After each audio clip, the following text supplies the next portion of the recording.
안녕하세요. 축구 전문 기자 한준입니다. 토트넘 허스퍼가 2022-2023 시즌 개막 후 가장 화끈하고 시원한 공격 플레이를 펼치며 풀럼과 프리미어리그 6라운드 경기도 승리했습니다. 최근 골을 넣지 못하는 상황 때문에 손흥민 선수를 선발에서 빼야 하는 것 아니냐, 일정도 빡빡한데 로테이션 과정에서 손흥민 선수를 내려야 하는 게 아니냐 지적들이 있었지만, 안토니오 콘테 감독은 손흥민 선수를 뺄 생각이 전혀 없다는 것을 이번 경기에도 보여줬습니다. 마침내 브라질 대표 공격수 히샬리송이 선발 출전했지만 벤치로 내려온 선수는 데안 쿨루세프스키 선수였고요. 후반전 가장 먼저 교체 신호를 받은 선수는 해리 케인 선수였습니다. 손흥민 선수와 히샬리송 선수가 워낙 좋은 호흡을 보이면서 토트넘 공격에 새로운 파괴력과 루트를 만들었기 때문인데요. 이날 경기 손흥민 선수가 골대를 강타하는 아쉬움 속에 시즌 첫 골을 넣지는 못했지만 골이 나오는 게 시간 문제라는 것을 보여줬던 긍정적인 플레이를 펼쳤습니다. 이날 토트넘의 플레이 어땠는지 상세하게 분석해드리겠습니다. 토트넘이 프리미어리그 6라운드 경기에서 풀럼의 2대1 승리를 거뒀습니다. 6경기 동안 4승 2무로 여전히 상위권을 유지하고 있고 무패 행진을 이어가고 있는데요. 전반전 피에르 에밀 호이비에르의 선제골이 나왔고, 후반전에는 해리 케인의 골이 나오면서 2대0으로 앞서갔는데요. 미트로비치 선수가 4경기 연속골을 터뜨리는 지난 시즌 챔피언십 잉글랜드 2부 리그 득점왕의 능력을 보여주면서 만회골을 넣었고, 토트넘이 쐐기골을 넣고 이기는 듯 했으나 VAR 판정을 통해서 히샬리송 선수의 토트넘 데뷔골이 인정되지 못하면서 결국에는 2대1로 경기가 끝났습니다. 이날 경기 말씀드린 대로 손흥민 선수는 6연속 선발 출전을 했고, 히샬리송 선수가 선발 출전을 처음으로 했는데요. 선발 명단을 살펴보면 많은 변화가 있었습니다. 부상에서 돌아온 로메로가 오른쪽 센터백으로 선발 출전을 했고요. 왼쪽 센터백으로는 클레망 랑글레가 토트넘 입단 후 첫 선발 출전 기회를 얻었습니다. 벤 데이비스가 로테이션 과정 속에 내려왔는데 이날 랑글레 선수 역시 후방 빌드업 아주 잘해줬고, 로메로도 산체스와의 차이는 역시 전진 패스다라는 것을 보여주면서 두 명의 센터백이 아무래도 토트넘을 상대로 수비적인 경기를 펼친 풀럼과의 경기에서 후방에서의 좋은 공격 전개를 펼치며 토트넘의 플레이가 매끄럽게 이어지게 했고요. 게다가 지난 경기 사실은 웨스트햄과의 일전에서 굉장히 붕어 플레이가 아쉬웠잖아요. 2부 비스마 선수가 아닌 본래 주전 미드필더인 로드리고 벤탄쿠르가 출전하면서 압박도 좋았고 기점 패스도 좋았고 경기 운영도 좋은 모습을 보이면서 토트넘의 경기력이 개선됐습니다. 여기에 공격 라인은 손흥민 선수와 케인 선수의 파트너로 히샬리송이 배치됐는데, 부지런한 움직임과 전방 압박뿐만 아니라 손흥민 선수의 움직임과 위치에 따른 적절한 패스 연결과 주고받는 원투 패스 플레이를 통해서 토트넘의 공격이 훨씬 더 유기적이고 매끄럽게 이어졌거든요.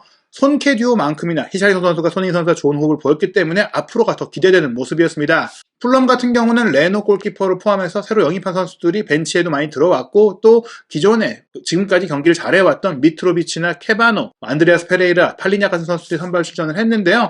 양팀의 포진도를 살펴보면 토트넘은 3-4-3 포메이션, 풀럼은 4-2-3-1 포메이션이었습니다. 손흥민 선수가 왼쪽, 히샬리송이 오른쪽으로 배치됐는데, 히샬리송 선수가 이제 케인이 2선으로 빠지면 중앙 공격수 역할을 또 함께 해주면서 손흥민 선수가 근거리에서 호흡을 맞췄고요. 또 이날 경기는 페리시치가 아니라 세세뇽이 왼쪽 윙백으로 나왔는데, 페리시치가 뛸 때는 공을 소유했을 때의 안정성이라든지 크로스 패스의 정확성이 좋긴 했지만, 손흥민 선수의 침투에 따른 직선적인 패스라든지 손흥민 선수의 플레이를 조금 살릴 수 있는 그런 유기적인 플레이가 좀 아쉬웠는데, 세세뇽이 들어오자 그런 부분에 있어서 오히려 손흥민 선수와 더 호흡이 좋았다는 것 볼 수 있었고요. 무엇보다 랑글레의 직진 패스와 전개 패스가 세세뇽이라든지 손흥민 선수의 움직임에 맞춰서 빠르게 또 전개가 됐기 때문에 토트넘의 공격이 조금 더 속도감을 보였다고 할 수 있겠습니다. 경기 시작 7분 만에 토트넘이 좋은 장면 만들었는데요. 벤탄쿠르의 과감한 전진 패스를 케인이 받아서 터닝 슈팅 시도한 것, 레노 선수의 선방에 막히면서 무산이 됐고요. 전반 9분에 있었던 코너킥 기회, 이날 코너킥에서 손흥민 선수가 공을 주고받으면서 꺾어 올리는 그런 크로스 패스를 통해서 좋은 세트피스, 약속된 플레이를 보여줬는데, 손흥민 선수의 왼발 크로스를 히샬리송이 헤더 슈팅으로 연결한 것이 수비의 견제 속에 아쉽게 빗나가는 좋은 득점이 될 뻔했던 장면이 있었습니다. 전반 10분에도 세세뇽이 밀어준 코너킥을 손흥민 선수가 바로 오른발 크로스 패스로 연결한 것, 케인 선수가 문전에서 헤더 슈팅을 하려고 했지만 건드리지 못했고 케인 선수를 통과하면서 한 차례 골대 앞에서 바운드 되면서 득점이 됐어요. 지난 시즌 와퍼드와의 경기에서 손흥민 선수가 이제 근거리에서 올린 그 프리킥이 그대로 이제 바운드 되면서 들어갔던 것과 비슷했던 장면인데, 이 장면에서는 사실 케인 선수가 헤더 슈팅을 하면서 건드리지 못했지만 오프사이드 위치에서 골키퍼의 시야를 충분히 방해하는 그런 움직임으로 경기에 관여했기 때문에 오프사이드로 인해서 손흥민 선수의 골이 인정되지 못했습니다. 이후에도 토트넘이 계속해서 공격을 주도했는데요. 전반 22분 랑글레가 수비 라인에서 전방으로 침투하는 히샬리송을 보고 정확하게 빠르게 전진 패스를 보내줬고요. 왼쪽 측면까지 무너뜨린 히샤이성의 컷백을 받아서 손흥민 선수가 슈팅까지 가져갔는데 수비가 몸으로 막아내면서 아쉽게 이제 골대 안으로 가지 못하는 상황이 벌어졌습니다. 전반 26분에도 토트넘의 공격 전개 플레이가 굉장히 좋았는데요. 호이비엘의 장거리 로빙 스루 패스를 히샤이성이 수비 뒤로 들어가면서 받았고요. 이어진 문전 혼전 상황 속에서 호이비에르가 공을 확보했을 때 손흥민 선수에게 확실하게 이제 오픈 찬스가 있었기 때문에 호이비에르가 여기서 바로 공을 밀어주기만 했다면 손흥민 선수가 논스톱 슈팅으로 충분히 해결할 수가 있었는데 여기서 본인이 공을 치고 들어가면서 타이밍을 빼앗겼고 이후에 패스가 이루어졌지만 결국에는 수비수가 모두 들어오면서 풀럼의 골문을 열기가 어려운 아쉬운 무산된 장면이 있었습니다.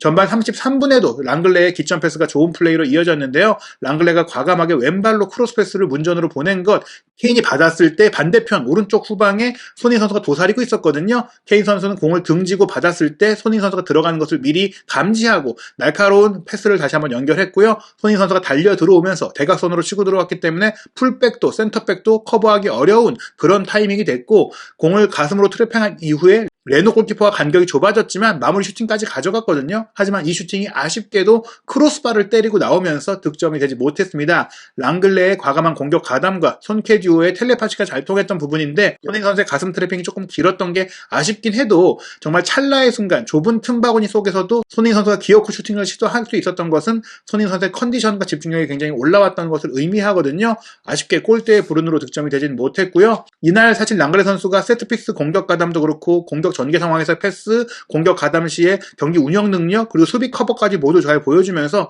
본인이 왜 프랑스 대표팀에 뽑혔던 수비수인지 그리고 왜 바르셀로나까지 갈 수 있었던 수비수인지를 보여줬고 사실 올 시즌 합류 이후에는 벤 데이비스의 백업으로 머물면서 괜찮은 영입이 왔느냐라는 그 의심까지 들었지만 이번 경기 너무나 잘했죠. 전반 39분에는 손흥민 선수의 코너킥을 랑글레가 바깥에서 니어포스로 잘라 들어오면서 헤더 슈팅까지 연결한 것이 아쉽게 옆구무를 강타했는데요. 이렇게 두드리던 토트넘이 결국 전반 40분에 선제골을 넣게 됩니다. 손흥민 선수가 측면에서 공을 잡고 호이비에르가 들어온 타이밍에 맞춰서 이타적인 패스를 내줬고요. 여기서 호이비에르 선수의 전진 패스를 히샤이성이 받았고 다시 히샤이성 선수는 침투에 들어온 호이비에르가 2대1 패스로 내주게 됩니다.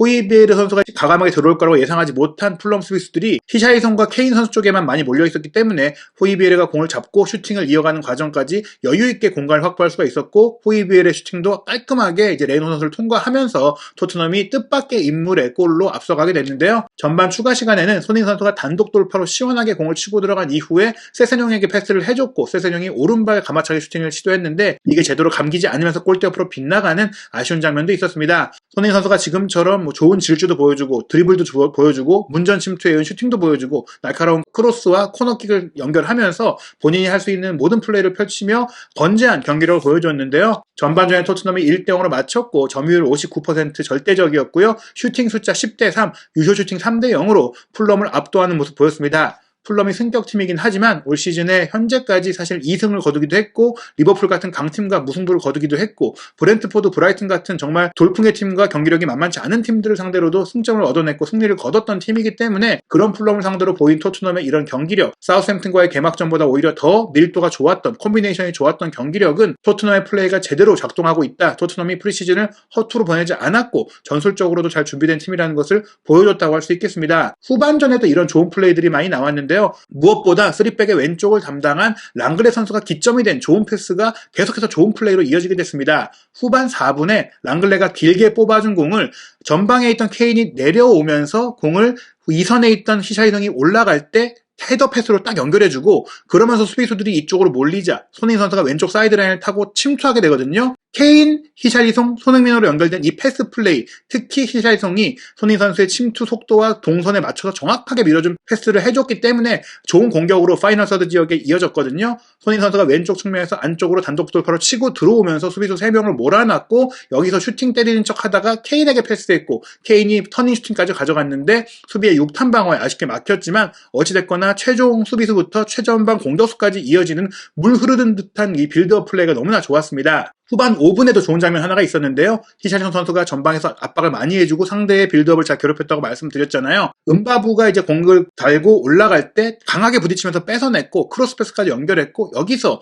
세트피스 상황에서 공격에 가담했다가 미처 내려가지 않았던 에릭 다이어가 달려들어서 발리 슈팅까지 연결했지만 아쉽게 크로스바를 넘겼습니다. 후반 10분에는 풀럼이 공격을 펼치다가 차단했을 때 손흥민 선수가 단독 돌파로 자기 진영부터 하프라인까지 엄청난 속도로 치고 올라갔는데 데코르도바 리드 선수가 거친 백태클로 경고를 받을 것을 감수하고 넘어뜨렸어요. 그런데 완벽한 백태클이었고 손흥민 선수가 자칫 잘못하면 큰 부상까지 당할 수 있었던 정말 다리를 걸어 넘어뜨리는 태클이었기 때문에 경고가 나왔지만 퇴장까지 나와야 하는 게 아닌가 하는 정말 아쉬움이 드는 그런 장면이었습니다. 토트넘은 후반전에도 계속해서 추가골을 넣을 수 있는 많은 플레이를 했는데요. 후반 13분에는 에메르송 로얄 선수의 날카로운 크로스 패스가 문전을 습격했고 히샬리송 선수가 이 크로스를 슈팅으로 연결하려고 한 것이 헛발질이 되고 말았지만 바깥쪽에 함께 침투해왔던 세세뇽 선수가 슈팅까지 가져갔거든요. 이 슈팅은 잘 맞았고 구석으로 향했는데 레노의 선방에 걸리면서 아슬아슬하게 골대 옆으로 빗나가고 말았습니다. 후반전에도 열세에 몰린 풀럼은 결국에는 대대적인 선수 교체를 후반 15분에 진행했는데요. 이선 공격수인 케바노와 데코르도바 리드, 안드레아스 페레이라를 빼고 새로 영입한 다니엘 제임스와 윌리안 그리고 케어니 선수를 투입하면서 공격을 강화했습니다. 그럼에도 불구하고 득점 기회는 계속해서 토트넘에 찾아왔는데요. 후반 19분에는 벤탄쿠르의 전방 압박을 통해 공을 따낸 상태 그리고 케인 선수가 이런 경합 속에서 반대편으로 들어오는 손흥민 선수를 잘 보고 내준 공 손흥민 선수가 문전까지 혼자 치고 들어가서 슈팅까지 했는데요. 수비를 맞고 굴절돼서 골키퍼도 반응하기 어려울 것이라고 생각한 곳으로 공이 날아갔는데 그 공까지도 레노 골키퍼가 선방을 했고 그러면서 손흥민 선수도 고개를 절레절레 웃으면서 흔드는 그런 모습이 나왔습니다. 레노 선수가 이날 너무나 대단한 그 반사신경을 보이면서 손흥민 선수의 여러 차례 기회를 막아냈는데요. 후반 22분에는 손흥민 선수의 코너킥을 로메로가 헤더 슈팅으로 잘 연결했는데 역시나 레노 선수가 위치를 잘 잡으면서 정면에서 이걸 막아냈습니다. 이런 토트넘의 공세는 계속해서 추가골로 이어질 수 있는 많은 장면들로 이어졌는데요. 후반 30분 마침내 추가골이 나왔습니다. 이번에는 후방에서 호이비에르 선수가 왼쪽 전방으로 길게 연결한 패스 세세뇽이 잡았고 세세뇽 선수가 바로 손흥민 선수의 침투 스피드와 침투 공간을 파악한 이후 내준 공이 좋은 장면으로 이어지게 되는데요. 세세뇽의 패스를 받은 손흥민 선수도 빠르게 크로스 패스를 올렸어요. 케인의 침투를 받기 때문인데 풀럼 수비수가 몸으로 이 크로스 패스를 막아냈거든요. 맞고 나서 흐른 공을 세세뇽이 빠르게 슈팅으로 가져갔는데 이 슈팅도 수비에 몸을 맞고 또 한 번 흘렀고 다시 한번 세세뇽이 반대편으로 크로스 패스를 보내면서 케인 선수가 무인지경의 골문으로 가볍게 밀어 넣었습니다. 케인 선수가 이 슈팅을 하는 과정에서 오프사이드가 아니냐라는 의심이 들었기 때문에 VAR 판독이 실시됐는데 VAR을 통해서도 온사이드가 확인이 되면서 토트넘이 2대0으로 달아나게 됐고요. 후반 33분 콘테 감독은 케인 선수를 가장 먼저 교체하면서 대안 쿨루세프스키를 투입했고 히샬리송, 손흥민, 쿨루세프스키가 3명의 공격수로 플레이하게 됐습니다. 후반 36분 또 한 번 랑글레의 좋은 롱패스가 토트넘의 좋은 공격 장면으로 이어지게 됐는데요. 랑글레의 패스가 왼쪽 윙백 세세뇽에게 이어졌고 세세뇽 선수가 손흥민 선수와 히샬리송이 전방에 있는 것을 보고 빠르게 전진 패스를 가져갔어요. 손흥민 선수가 이 공을 받는 척하면서 흘렸고 히샬리송이 받았는데 히샬리송이 받는 순간 풀럼 스피스들이 히샬리송에게 몰렸고 여기서 히샬리송은 공을 받아서 바로 손흥민 선수가 뛰어드는 타이밍에 맞춰서 좋은 패스를 또 꺾어서 줬거든요. 이 호흡이 너무나 좋았습니다. 손흥민 선수와 히샬리송 선수가 서로의 움직임을 너무나 잘 이해하고 있다는 것을 보여줬던 장면인데요. 이 패스를 받은 손흥민 선수는 다시 한번 수비를 몰아둔 이후에 뒤에서 달려들어오는 히샬리송이 슈팅할 수 있도록 안정적인 컷백을 내줬고 히샬리송이 강력한 오른발 날라차기 슈팅을 시도했는데 이 슈팅이 하필이면 골포스트를 때리고 또 골라인 안으로 들어가지 않고 밖으로 돌아 나오고 말았습니다. 골로 이어졌다면 정말 이번 라운드 최고의 골이 될 수 있었던 올 시즌 최고의 골 후보까지도 오를 수 있었던 골이 될 수 있었고 히샬리송이 토트넘 공식 데뷔전이자 또 손흥민 선수의 어시스트가 될 수 있었던 멋진 장면인데 아쉽게 골이 되지 못했고요. 이 아쉬움 속에서 토트넘이 집중력을 잃었던 것 같아요. 후반 33분 풀럼의 라이트백인 테테가 전방으로 길게 롱패스 연결한 것 미트로비치가 이어받아서 오른발 가마차기 슈팅을 기가 막히게 골문 구석으로 연결하며 만회골을 넣어서 2대1이 됐습니다. 챔피언스리그 첫 경기 일정을 주중에 치러야 하는 토트넘 결국에는 후반 39분 손흥민 선수의 체력을 아끼기 위해 빼주고 이반 페리시치를 투입을 했는데요. 그 이후에도 후반 44분 미트로비치의 오른발 가마차기 슈팅이 예리하게 이어졌습니다. 로메로가 막았지만 굴절되면서도 골대 안으로 들어갈 뻔했는데 위고 로리스 골키퍼가 잘 막아냈고요. 후반 추가 시간에는 호이비에르의 스루 패스를 받은 세세뇽의 문전 크로스를 히샬리송이 밀어넣으면서 결국에는 추가골을 넣는 듯 했어요. 히샬리송이 마침내 토트넘 데뷔골을 넣는 줄 알고 우통까지 벗으면서 경고를 받는 것까지 감수하면서 세레머니를 했으나 세세뇽이 공을 받는 순간에 이미 오프사이드라는 것이 VAR을 통해서 확인이 되면서 이 골이 취소가 되고 2대1로 토트넘이 이기면서 경기가 마무리됐습니다. 지금 이 주요 장면을 분석하는 것만으로도 이날 경기에서 토트넘이 얼마나 많은 기회를 만들어냈고 얼마나 역동적이고 신명나는 축구를 했는지가 볼 수 있었는데요. 지난 경기 답답했고 토트넘의 플레이가 좀 아쉽고 손흥민 선수를 살리지 못한다는 지적 속에서 콘테 감독은 손흥민 선수를 변함없이 믿어줬고 또 히샬리송이나 랑글레 같은 영입 선수들이 손흥민 선수의 플레이를 더욱더 돋보이게 해주고 살려줄 수 있는 자원이라는 것을 보여주면서 손흥민 선수 결코 토트넘에서 외면받는 선수가 아니다. 여전히 토트넘의 주인공이다라는 것을 확인할 수 있는 좋은 경기였습니다. 토트넘은 9월 8일 목요일 새벽 4시 쉬지 않고 홈경기 이어갑니다. 챔피언스리그 D조 1차전 올랭피크 마르세유와 경기를 치르고요. 추석 연휴 기간인 9월 11일 일요일 새벽 1시 30분에는 강호 맨체스터 시티와 원정 경기, 이 경기를 통해 토트넘의 현재 수준이 어느 정도인지 확실하게 알아볼 수 있는 그런 경기가 될 것 같습니다. 9월 14일 수요일 새벽 1시 45분에는 스포르팅 리스본과의 챔피언스리그 원정 경기, 9월 18일 일요일 새벽 1시 30분에는 레스터 시티와의 프리미어리그 홈 경기가 이어지고요. 9월 말 A매치데이 카타르 월드컵을 앞둔 최종 평가전 이후에는 10월 1일 아스널과 북런던 더비가 저녁 8시 30분에 열립니다. 토트넘 허스퍼 올 시즌 여전히 지지 않고 프리미어리그에서 순항하고 있는데요. 손흥민 선수의 첫 골은 곧 나올 거라고 생각합니다. 한준TV에서 손흥민 선수와 프리미어리그 그리고 유럽 축구의 모든 이슈 확인하시기 바랍니다.